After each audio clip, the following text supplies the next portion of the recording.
우리에게 주신 하나님의 말씀 보도록 하겠습니다. 고린도전서 1장 10절로 17절 말씀입니다. 생명샘가 7월 2일 화요일 말씀 너희를 권하노니 고린도전서 1장 10절로 17절입니다. 함께 읽겠습니다. 형제들아 내가 우리 주 예수 그리스도의 이름으로 너희를 권하노니 모두가 같은 말을 하고 너희 가운데 분쟁이 없이 같은 마음과 같은 뜻으로 온전히 합하라. 내 형제들아 글로에의 지편으로 너희에 대한 말이 내게 들리니 곧 너희 가운데 분쟁이 있다는 것이라.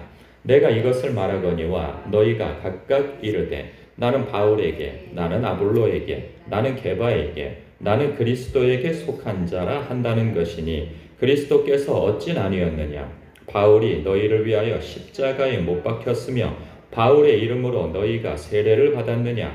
나는 그리스도와 가이오 외에는 너희 중 아무에게도 내가 세례를 베풀지 아니한 것을 감사하노니 이는 아무도 나의 이름으로 세례를 받았다 말하지 못하게 하려 함이라. 내가 또한 스데바나 집 사람에게 세례를 베풀고 그 외에는 다른 누구에게 세례를 베풀었는지 알지 못하노라.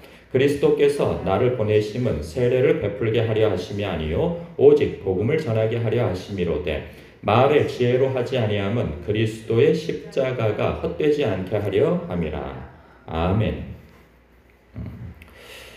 고린도 교회의 여러 문제 가운데 먼저 언급되어진 것이 교회 안에 분쟁이 있다고 하는 것입니다. 12절에 보니까 나는 바울에게, 나는 아볼로에게, 나는 게바에게, 나는 그리스도에게 속한 자라 하는 것이 이유가 되어 서로가 하나가 되지 못하고 한 마음 한 뜻이 되어지지 못하고 서로 분쟁이 일어나는 이유가 되어졌다는 거죠.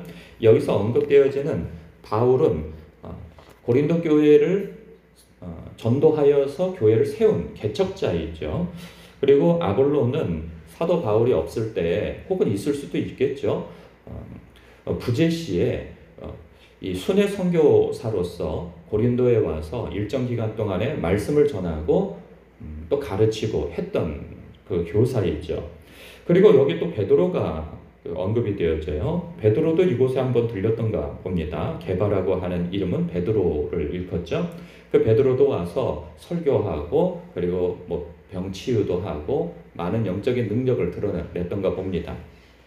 근데 문제는 이 바울도 그렇고 아볼로도 그렇고 베드로도 그렇고 다 예수 그리스도를 전하고 예수 그리스도의 안에서 하나가 될 것을 가르쳤는데 이들은 그 가르침을 받고 그 지도자를 보면서 사람마다 기호가 있어요. 자기가 아무리 그래도 나는 그 베드로 스타일이 좋아.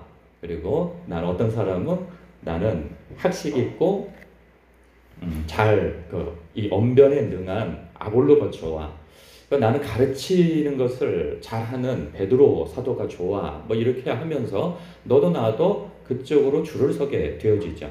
그런데 이것은 다분히 그 교회 안에서 그러니까 주도권을 갖기 위한 그러한 씨름이 되겠죠. 그들은 이 고린도 지역에서 있는 그 분위기, 철학이 굉장히 유행되어져 있는 그 그리스, 헬라 철학과 서로 그런 어떤 신지식을 나누는 것에 익숙한 문화를 가진 그들로서는 세상에서 아주 명석하고 뛰어난 언변을 가지고 있는 사람 밑에 있다는 것이 큰 자랑이고 그것이 명예였단 말이죠. 그런데 이제 교회 안에 들어와서 세상에서 갖지 못한, 누리지 못하고 올라서지 못했던 것을 교회 안에서 할 수 있다고 생각을 했던가 봅니다. 그러니까 세상에서 가지고 있던 그 가치관을 교회 안에 가지고 끌고 들어왔던 것이죠.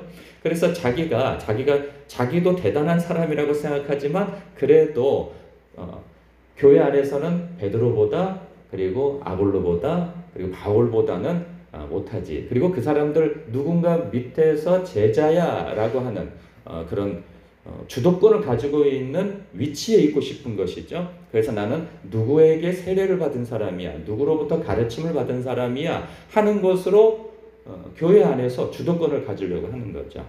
이런 것은 오늘날 우리에게도 있을 수 있을까요? 큰 교회라고 한다면 어느 부목사님 혹은 찬양 인도자, 어느 전도사님 혹은 또 목사님 편에 서서 이 교회 안에 물론 누구와 함께 하면서 교회를 섬기고 성도들을 섬겨서 한마음 한뜻으로 주님을 바라보게 한다는 것은 당연한 것이죠. 그러나 그것이 어떤 편가르기를 하고 주도권을 가지려고 하는 것으로서 싸움이 되어진다면 이것은 오늘 말씀에서 지적하고 있는 바 주님의 몸을 가르는 행위인 것이죠. 이것은 굉장히 큰 죄에 속합니다. 뿐만 아니라 우리는 다 그런 어떤 학벌, 지연 그리고 가진 것에 따라서 이게 끼리끼리 문화가 있어요. 교회 크고 작든. 그래서 나와 마음이 맞는 사람과 함께 하려고 하는 누구나 다 그럴 수 있죠. 불편한 사람과 함께 있으려고 하지 않는 것은 다 누구나가 갖는 본능이죠. 그런데 그것이 자칫 교회 안에서 분파가 형성되어질 수 있다 하는 것이죠. 뿐만 아니라 종종 제가 이렇게 목사로서 사람들하고 이야기를 나누다 보면 그런 거 있어요. 이게 자기를 얘기할 때, 저는요, 과거에 옥하는 목사님 밑에서 그 제자 훈련을 받았습니다. 저는 과거에 또 하용조 목사님 있죠? 그 교회에 다녔습니다. 그분께 또 제자 양육을 받았습니다. 저는 또 홍 목사님인데 그 있어요. 그러니까 또 유명한 목사님이 있어요. 그 시대. 그리고 또 어디에 누구 또 김진홍 목사님도 나오고 김동호 목사님도 나오고 그렇죠. 그러니까 유명한 목사님의 이름, 그 이름을 자꾸 언급하면서 나는 그분 설교 듣고 신앙생활을 했다는 거죠. 그런데 그것이 자기 자신의 수준을 그 사람에 빗대어서 이야기를 하는데 실상은 그렇지 않죠. 그 목사님은 그 목사님의 신앙과 그 수준이 있는데 자기가 그 밑에서 뭘 들었고 배웠고 거기서 신앙생활을 했다는 것으로 자기 자신의 위치를 자꾸 정하려고 하는 그러한 속성이 있단 말이죠. 사람은. 마치 그런 것처럼 고린도 교회에서도 그러한 것으로 분쟁이 일어나고 분파가 형성되어진 거예요. 아까 말씀드린 대로 이것이 그리스도께로 향하여진 것이 아니고 자기 자신에게 시선을 돌리려고 하는 그러한 좋지 않은 그런 주도권 싸움을 하기 위한 것이기 때문에 사도 바울은 여기에서 그렇게 하면 안 될 것에 대하여서 이야기를 하는데 무엇을 들고 이야기하냐면 사실 앞으로 있을 모든 분쟁과 사건과 그런 부정적인 일들을 바로잡는 데 있어서 핵심적인 키워드가 무엇이냐? 바로 예수 그리스도와 그분인 지신 십자가 정신입니다. 보면 오늘도 그래요. 13절에 그리스도께서 어찌 나뉘었느냐라는 거죠. 여러분, 오늘 말씀에서 우리에게 교훈을 줄 만한 이 말씀이 빌립보서 2장 5절에 또 나와 있는데 너희는 이 마음을 품으라는 거죠. 그 마음이 무엇이냐? 곧 예수 그리스도의 마음이라는 거예요. 그는 본체가 하나님과 동등되시는 분이신데 그 동등됨을 취할 것으로 여기지 아니하시고 오히려 자기를 비우셨다는 거예요. 그래서 종의 형체를 가지고 사람들과 같이 되셨어요. 그럴 필요가 없으신 분이었죠. 그분은 그냥 하늘 천상에 계셨으면 천군과 천사들의 그러한 그 호의와 영접과 그리고 섬김을 받으면서 그냥 계셔도 될 뿐이에요. 그런데 그분이 인간의 형체, 인간의 몸을 입고 오셨단 말이에요. 그래서 사람의 모양으로 나타나셔서 자기를 낮추셨어요. 그래서 죽기까지 순종하셨는데 십자가에서 죽으시기까지 순종하셨다는 거죠. 이렇게 행하신 것으로 인하여서 하나님이 그를 지극히 높여 모든 이름 위에 뛰어난 이름을 주셨고 하늘에 있는 자들과 땅에 있는 자들과 땅 아래에 있는 자들로 모든 무릎을 예수의 이름에 꿇게 하시고 또 모든 입으로 예수 그리스도를 주라 시인하여 하나님 아버지께 영광을 돌리게 하셨다는 거예요. 그러면 예수님께서 십자가 지신 그 이유가 무엇이냐라는 거예요. 그것은요, 하나님과 사람이 죄로 인하여서 떨어져 있게 되어졌고 원수관계가 되어져 있었단 말이죠. 근데 예수님께서 당신의 몸을 십자가에서 죽으시는 것을 통하여서 이게 하나님의 뜻이에요. 자기 부인이죠. 자기를 죽여 사람과 하나님과의 관계를 연결해 준 거예요. 그리고 또 이방인과 유대인, 그러니까 믿는 자와 믿지 않는 자를 하나로 연결시켜 주신 역할을 한 것이죠. 그러니까 화평의 길이 되어 주신 거예요. 그 화평의 길은 내가 죽어 너 살아라 하는 것으로의 방법으로 가능하다는 거예요. 그게 십자가 정신인 거예요. 그런데 성도가 예수 그리스도를 믿는다고 하는데 사랑과 용납과 용서와 포용과 그리고 배려, 섬김, 이것은 제외하고 은사, 기도, 말씀, 많은 예배, 이것으로서 대신하려고 하는 거예요. 여러분, 이것이 목적을 잃어버리면 이 거룩한 것이 오히려 독이 되어질 수도 있다는 사실이에요.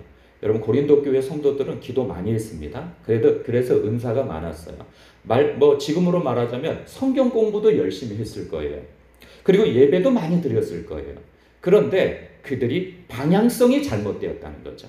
그것이 예수님께로 향하여지고 예수님께서 지신 십자가를 통하여서 은혜의식이 있어야 되는데 나 같은 죄인을 살리신 그 은혜 감사함으로 묵상되어지고 그 묵상되어진 것이 기도가 되어져야 되고 말씀이 묵상이 되어진 것으로 그렇게 사랑과 그 섬김과 용서와 포용과 그리고 용납 이런 것으로 가야 하는데 그거 빼버리고 말씀을 많이 읽고 기도를 많이 하고 예배를 많이 드린 것만으로 내가 하나님과 가까이 있다라고 생각하면 내가 하나님의 뜻에 순종하고 거룩한 사람이라고 생각한다면 이것은 큰 착각이라는 거예요. 우리는 밥 먹기 위해서 태어난 사람 아니고 잠자기 위해서 태어난 사람이 아닙니다. 사람이 이렇게 생각할 수 있어요. 세상에 일하기 위해서 우리가 밥을 먹고 잠을 자는 거죠. 그러니 밥 먹고 잠자는 것은 중요하지 않습니다. 우리는 일만 해야 합니다. 이것도 정신 나간 사람이에요. 그거 얼마 못 갑니다. 죽어요. 쉬지 않고 공급받지 않고 어떻게 살 수 있습니까? 밥을 먹지 않고 잠을 자지 않고 어떻게 일만 해서 살 수 있어요?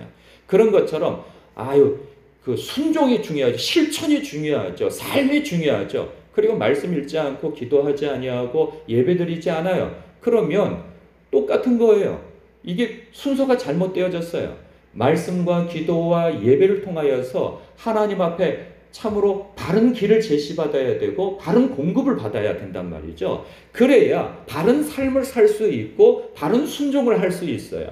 말씀과 기도가 예배가 빠져버린 순종과 실천은요, 세상에서 말하고 있는 윤리, 도덕, 그리고 뭐라고 해야 되나요? 구제, 이런 것이 되어지는 것이죠. 그것만 따진다면 세상 사람들이요, 더 많이 구제하고 더 많이 윤리와 도덕을 가지고 그들은 가르치기도 하고 그렇게 실천하면 사는 사람, 눈물겹게 사는 사람들도 많습니다. 그러나 하나님께서는 그러한 자들을 죄인이라고 말씀하시는 거예요. 하나님 없이 선한 것에 열심을 내는 그 모든 행위조차도 하나님께서는 죄라고 말씀하고 있는 거예요.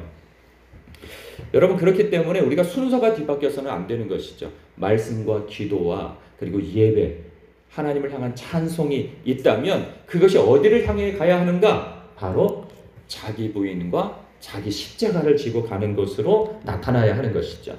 여러분, 자기 십자가를 진다는 게 뭡니까? 예수님이 지신 십자가가 나타내고 있는 정신이 뭐예요? 나 죽어 너 살아라는 거예요. 나 죽어 너 살아라는 거예요. 너 죽고 나 죽자도 아니고 너 살고 나 살고도 아니고 나 죽어 너 살아라는 거예요. 이거는 우리가 듣기에는 은혜스럽고 감사한 일이지만 내가 그렇게 살려고 하면 불편한 말씀이 되어질 수 있어요. 그래서 사람들은 그 사랑, 용서, 용납, 섬김 이런 거 빼고요, 말씀과 봉사, 기도, 성경 읽기만 하겠습니다. 다른 거 요구하지 마세요. 이렇게 생각한단 말이죠. 그러나 여러분, 우리가 나중에 고린도전서 13장을 볼 것인데 그 13장 처음에 이야기하는 것이 무엇입니까? 사람의 말과 천사의 말을 할지라도 사랑이 없으면 소리나는 구리와 울리는 꽹과리가 된다. 듣기 싫은 소리가 되어진다는 거죠. 그리고 내 몸을 불사르게 내어줄 정도로 섬기고 사회 봉사하고 구제하고 그냥 내 몸을 불사르게 내어준다는 거죠. 그러나 사랑이 없으면 아무 소용이 없다는 거예요. 사랑이 없으면. 그리고 산을 옮길 만한 대단한 믿음이 있고 은사가 있어요. 그런데 사랑 없이 행하는 그 모든 것들은 아무 유익이 없다는 거예요. 여러분, 사랑은 우리는 알겠죠. 하나님을 향한 사랑, 그리고 이웃을 향한 사랑, 그리고 예수님께서 말씀하신 너희는 서로 사랑하라. 내가 너희를 사랑한 것 같이. 내가 어떻게 사랑했느냐? 십자가에서 내가 죽어 너 살아라 하는 방식으로 서로 사랑하라. 그렇게 사랑하면 너희가 나의 제자인 것을 모든 사람이 알아볼 것이다. 예수님이 이렇게 말씀하시지 않으셨어요. 너희는 성경 읽기를 열심히 하라. 기도를 열심히 하라. 예배를 열심히 드리라. 그러면 비로소 너희는 내 제자인 것을 알게 될 것이다. 그렇게 말씀하지 않으셨어요. 이것은 당연한 거예요. 우리가 밥 먹고 잠자고 집에서 쉬는 거, 그래서 공급받아서 세상에 나가서 일을 하게 되어지는 것과 마찬가지로 그것은 당연한 거예요. 그걸 빼고서 뭘 할 수가 없는 거예요. 우리는 그렇게 예배와 기도와 그리고 말씀 묵상과 이러한 것을 통해서 방향성은 서로 사랑하는 것. 나 죽어 너 살아라. 이게 안 되니까 우리는 너 죽고 나 살자, 너 죽고 나 살자, 그래 같이 죽자, 이런 것으로 나타난다는 것이죠. 여러분, 저는 그거 많이 느껴요. 교회가 서로 같이 기도회를 하고 같이 말씀 묵상하고 그렇게 많은 예배를 같이 드리는데도 늘 싸워요. 보면은 늘 싸워요. 예수님의 그 십자가 정신은 온데간데 없고 늘 싸워요. 늘 갈등이에요. 사람이 모여 사는 곳에 그런 일이 없을 수는 없어요. 갈등이 일어나고 싸울 수도 있고 그럴 수 있어요. 그러나 예수 그리스도를 향한 초점을 두고 주님 안에서 은혜의식을 갖고 한마음 한뜻이 되려고 해야 하는 것이죠. 여러분, 사람은 안 넘어질 수 없어요. 승리는요, 안 넘어지는 게 아니에요. 누가 진정한 승리자요 그리스도 안에서, 누가 진정한 참 성도요 예수를 따르는 사람인가? 넘어지고 난 다음에가 문제예요. 넘어지고 난 다음에 예수 그리스도 안에서 화해와 용납과 용서와 사랑의 마음을 향한 초점을 가지고 한 마음 한 뜻이 되어지고, 나 죽어 나 낮아져 당신 높아지고, 나 죽어 당신 사는 방법으로 결론이 되어진다면 그 사람은 참 그리스도 안에서 큰 자입니다. 하나님 나라에서 승리하는 자예요. 여러분, 시간이 지나서 해결되어지는 문제는 아닙니다. 그리고 피하는 것으로만도 아니에요. 제가 여러분들에게 종종 말씀드린 바가 있어요. 무엇이냐? 적당한 거리를 두라는 거. 사랑은 여러분 너무 밀착되어져 가지고 내가 사랑해야지, 내 방식대로 사랑한다고 해서 사랑해지는 것이 아닙니다. 적당한 거리를 유지할 때 서로에 대해서 그 오랜 사랑을 해나갈 수가 있어요. 그런데 그 적당한 거리를 유지하라는 걸 오해하지 마세요. 그것을 안 보고 그리고 상대를 안 하는 것으로 그것이 적당한 거리를 유지한다고 생각한다면 그건 큰 오산입니다. 그것은 무엇이냐? 예의를 갖추는 것에서 적당한 거리를 유지하라는 거예요. 여러분, 사랑은 예의 없는 게 사랑이 아니에요. 그냥 서로 말 놓고 함부로 대하고 이렇게 친한 것을 드러내기 위해서 무례한 것이 여러분 사랑이 아니에요. 사랑은 존중입니다. 그리고 상대방에 대한 배려요, 인정이에요. 이것이 적당한 거리인 거예요. 그냥 이것을 잘못 오해하여서 아예 상대를 안 하고 아예 말을 안 하고 얼굴을 돌리고 살겠다. 이거는 그리스도 안에서 큰 죄를 짓는 것입니다. 잠깐은 그럴 수 있어요. 그러나 그리스도 안에서 한 마음 한 뜻, 그리고 그리스도 안에서 몸이 되어져서 살아가야죠. 아니, 교회의 그 수장이 예수님이신데, 머리이신데 그 지체된 우리가 서로 손가락이 발가락과 싸우고 그리고 뭐 했네요. 하여간 몸이 그러니까 몸이 지체가 서로 못마땅해서 싸워서 저거 잘라내야 내가 산다고 하면 불구자 되는 것입니다. 그러니 여러분, 그리스도 안에서 서로 사랑하십시오. 나 죽어 너 사는 방법으로. 그러면 주님께서 하나님께서 지극히 높이사 예수님을 높이신 것처럼 저와 여러분을 높이신다 약속하는 것이죠. 그런 은혜가 여러분들에게 있으시길 주님의 이름으로 축복합니다. 기도하겠습니다.